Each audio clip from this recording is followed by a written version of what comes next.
கேட்பதற்கு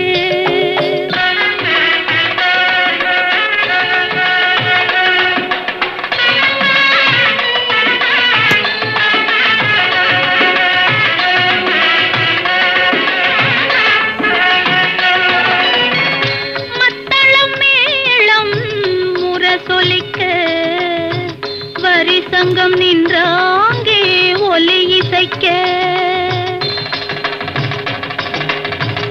மத்தளம் மேளம் முரசொலிக்க வரி சங்கம் நின்றாங்கே ஒலி இசைக்க